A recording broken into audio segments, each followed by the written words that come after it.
Today's reading is from the book of Matthew, chapter 8, verses 18 through 27. Now when Jesus saw crowds around him, he gave orders to go over to the other side. A scribe then approached him and said, "Teacher, I will follow you wherever you go." And Jesus said to him, "Foxes have holes and birds of the air have nests, but the Son of Man has nowhere to lay his head." Another one of his disciples said to him, "Lord, first let me go and bury my father." But Jesus said to him, "Follow me and let the dead bury their own dead." And when he got into the boat, his disciples followed him. A windstorm arose on the sea, so great that the boat was being swamped by the waves. But he was asleep. And they went and woke him, saying, "Lord, save us, we are perishing." And he said to them, "Why are you afraid, you of little faith?" Then he got up and rebuked the winds and the sea, and there was a dead calm. They were amazed, saying, "What sort of man is this, that even the winds and the sea obey him?" The word of God for the people of God. Thanks be to God.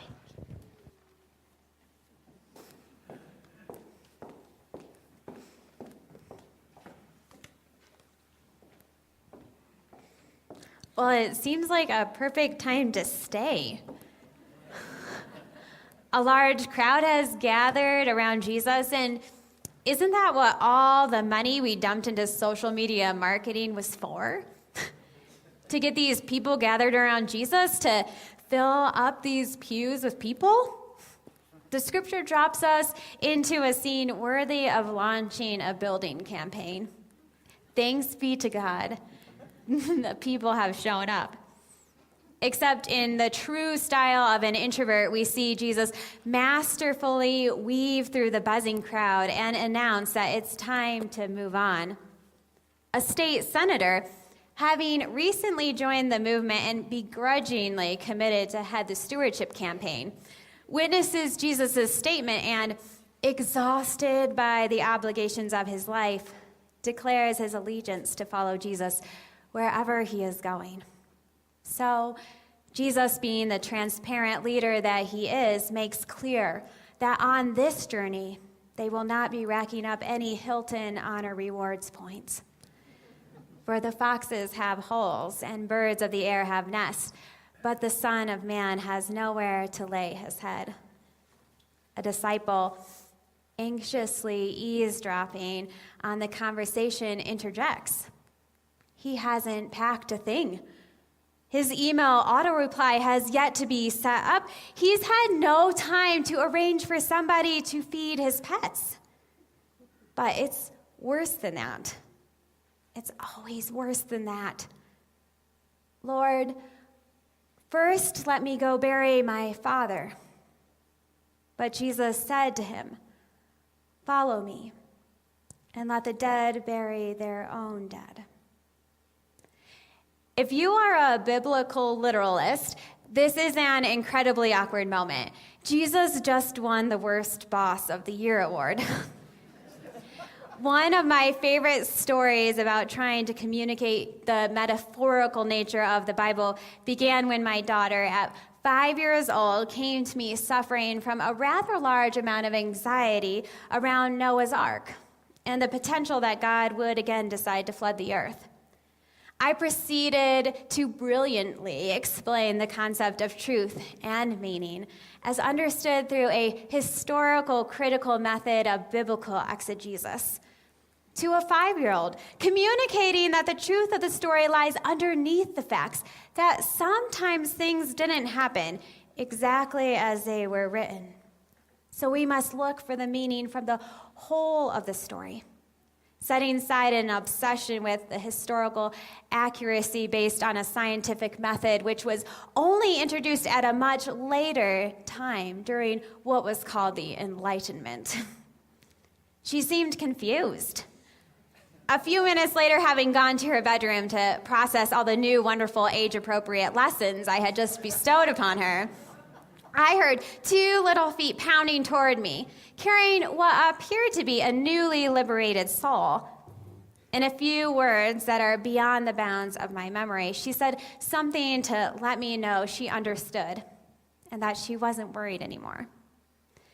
Feeling relieved and honestly rather prideful that my 5-year-old was obviously a genius. I pushed it a bit further. Yes, I said, some things in the Bible didn't necessarily happen like we read them. Yeah, she said, like Jesus being born. This is a very long way of sharing that you can pack up the world's worst boss mug for another day. This story doesn't translate that way. It's worse. It's always worse. This story isn't about what a bad boss Jesus was. This story is about us. Not the individual, you or I, but the corporate us. The people called disciples organizing themselves into a movement called the church. This passage is about how the whole discipleship system works. How you become a part, how you behave once participating, what you might expect as a participant in God's mission throughout the world. This story is about a choice that the corporate us has to be part of Jesus' continuing mission in the world or to remain safely on the familiar shore. This is a story about the excuses we make, the fears that we have, and the hopes that waver when Jesus steps to the margins and calls us into the center. Go over to the other side. I think I speak for the majority when I say, I like the side I'm on. Really, I feel like I just got here, and good grief, I've been here just long enough to figure out what I'm doing. Don't say anything.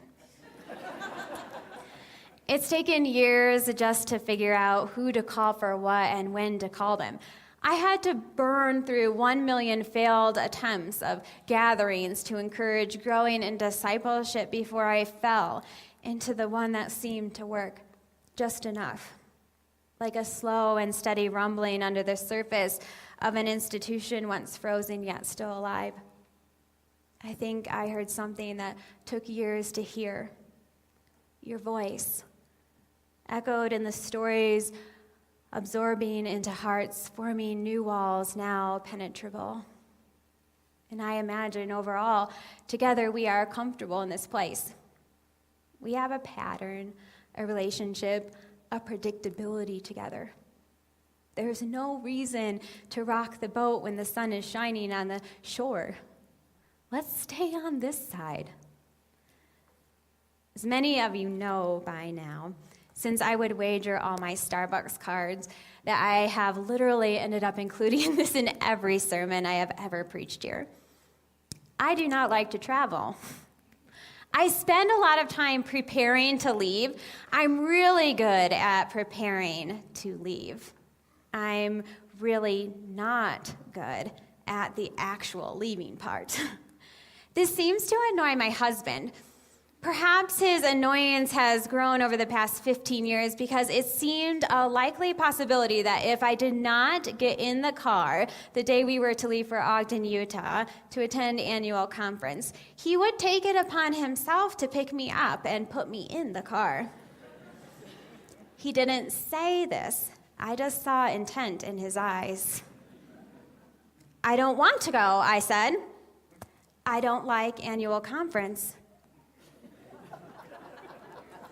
Yes, I did sound like a 3-year-old on the brink of a tantrum. That was sort of my mental headspace. I don't want to leave the animals. My husband seems unmoved by my rationale. They will be fine. Me. Mary Jane is in the hospital.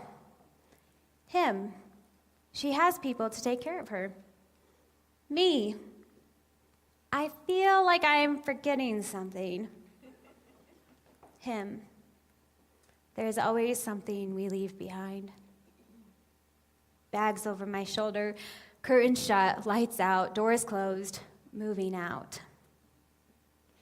What scares you the most? My therapist asked me.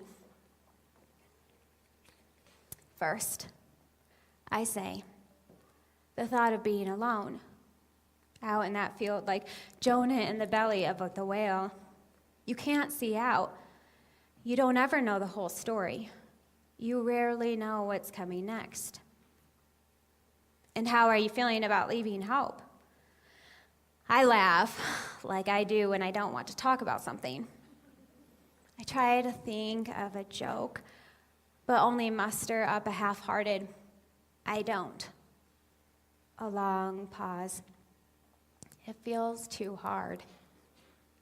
Therapist. What feels hard? Me. Knowing they are hurting because of me. And there is nothing I can do to fix it. It's hard to hold the tension of two things being true. As if each experience in our lives is compiled of a million feelings shooting about, crashing together, exploding in unexpected, unfamiliar, unwelcome ways. I pray, oh Lord, might I not stretch my heart to wrap around hope and the land without ever feeling a tear. Prayers carried even as I sit to witness the rich golden hue of a new beginning through the misty blue brokenness of goodbye. Go to the other side. I see him waiting for me, not with the clarity of these eyes, but with the dull, deep knowing of my aching soul and anxious heart. Bags over my shoulder, curtains shut, lights out, door closed.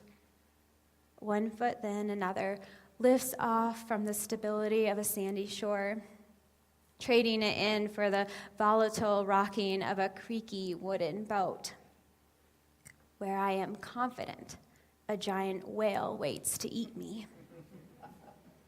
I want to look back, but I can't seem to turn my head. The pattern of the waves speaks his voice. What are you afraid of? I settle in, noticing the lack of an anchor and the absence of an oar. Everything, I whisper. We may have all come on different ships, but we're in the same boat now. These words from Martin Luther King Jr. showing the water's reflection, that transition pushes all of us off of the shore. We don't look down fearing the off chance that our gaze might extend beyond the boundaries of our own reflection, and there is much to fear beyond the comfort of its preferences and opinions. Two new pastors arriving into this sea riddled with invisible habits and unspoken rules. It would be impossible to navigate a ship safely if you didn't know better. And they will not know better. They may show up on their first Sunday wearing flip-flops. They may laugh too loud or speak too softly. They may delegate a task once embraced and engage a ministry once forgotten. They may not ask permission, and they may ask for too much. They may let things go and pick new things up. They may change things on purpose, and they may change things on accident. They may be unapologetically who God called them to be, amid a culture of comfortable conformity. And they may ask that for the sake of the church, you might meet them halfway. And while I am stepping off the shore, perhaps you will be called to stand from your pew and move so you can get a better view of the place called hope that God is now calling you to prepare. See, if we are truly following, then swallowing the news of change will always leave the aftertaste of fear. For we know not where we go, only the one who waits for us upon our arrival. It's taken me a while, but I've begun to understand that if we want to have a story to pass down about the mission of God through the church, we must focus less on the flood and remind ourselves more often of the promise.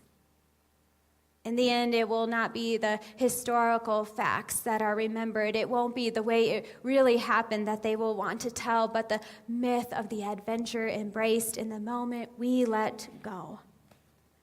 The birth of a story melded from the moments molding us into a message translated to generations to come about what it means to follow, though we know not where we go.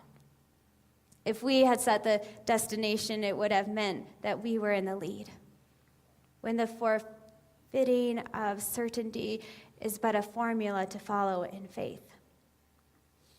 Perhaps it is unwelcome change that sometimes is the most needed of all. The crowds have gathered. Do you see him waiting over there? You can almost hear him, can't you? Get up, he says. It's time to go to the other side. Amen.